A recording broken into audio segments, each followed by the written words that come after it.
Okay, I'm going to do something a little different today. I'm going to read an article that I wrote for the uh, North Shore Community College Pennon. This article was done on March 2001, and it is a story of my almost close encounter with Drew Barrymore. I've been a big fan of hers since I was 12 years old, and I had quite an experience where I almost got to meet her but didn't. I tell the story a lot to my friends, and when I tell them, I have to send it to them via text or an email, and it's kind of a long story. So I figured this would be a good idea, is to read the whole article, put it on YouTube, so if anyone wants to hear the story, I can just send them the link. I'm gonna go close up to the picture of Drew Barrymore. This was again taken in 2001 when she was in Cambridge, Massachusetts for the Hasty Pudding Award, and that's her blown up there, and right under it, photograph of Drew Barrymore, courtesy of Christopher Pizzo. That would be me. Okay, so I am going to read this article while focusing on the picture, or I'm going to do the best that I can. Okay. On February 8th, 2001, celebrity Drew Barrymore was in Cambridge, Massachusetts to accept the Hasty Pudding Award. That day there was a parade with her in it. I decided to go down there to take some photos. I had no idea I was in for such a surprise. I got there at about 10:30, 10:45 a.m. The parade itself didn't start until 2 p.m., but I wanted to make sure I got me some great photos. My buddy Alex met me there at 11 a.m. So we stood around drinking coffee and just talking when we came across this really nice lady who says she comes to these things every year. She is giving us pointers saying, make sure you snap as many photos as you can and get to the Pudding Upstairs restaurant to get more. Then if you wait for 3 hours, she may come out and sign autographs and you can take pictures. So we kept that in mind. Finally, after 3 hours, the parade started. I'm taking photos of all the stupid things just to waste pictures. I only wanted one thing.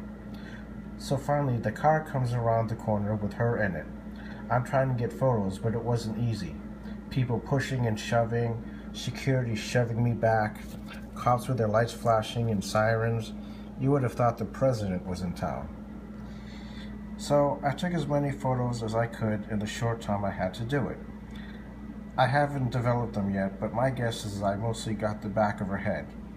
Who cares though, I was 3 feet from her. So after the parade, I'm at the Pudding Upstairs restaurant.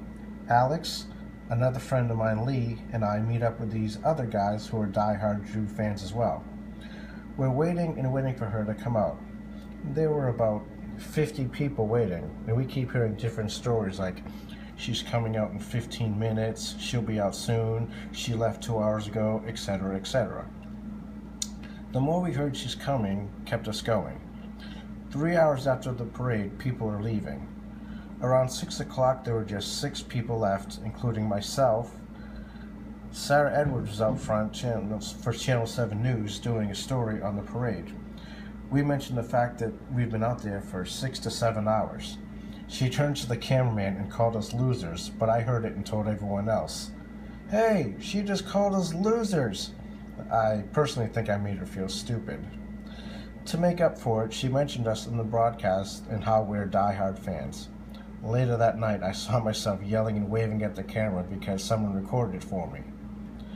But the waiting continues for another hour. Around 7 o'clock, we were ready to leave, so we approached the limo driver and tell him what we've been through and ask if he could tell Drew this.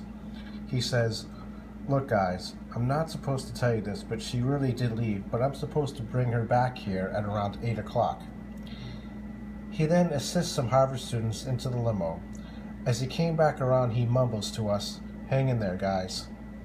So we all agreed to wait just 1 more hour, and if 8 o'clock comes and no Drew, we were all to leave.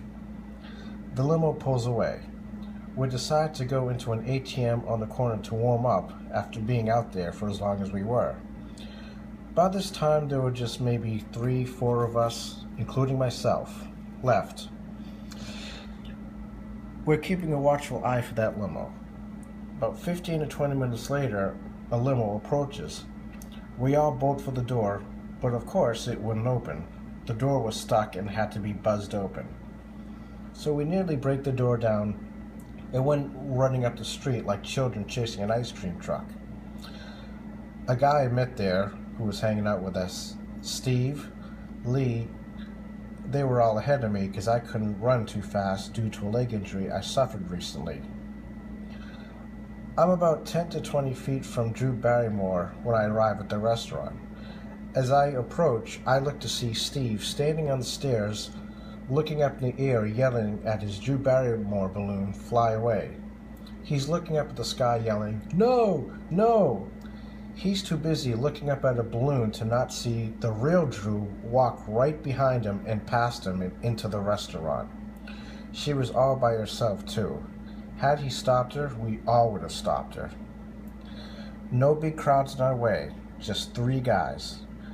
The doorman says, "You just missed her. She was the first one in."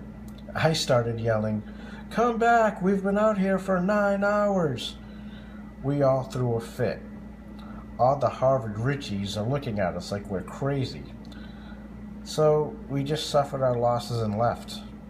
That night when I got home, I wrote a letter on celebrityemail.com to her, which I know she would never see. Because during our long wait, the discussion came up as if she even knew what we were, that we were out there that long. You know, we were out there for many, many hours waiting for her. We all agreed that if she did, she probably would have come out because I hear that she's really good to her fans. Anyway, we did what we could. You know, if she had known that we were out there again, she probably would have, you know, come out and signed stuff for her. You know, we wanted to do whatever we could to let her know what we went through. So,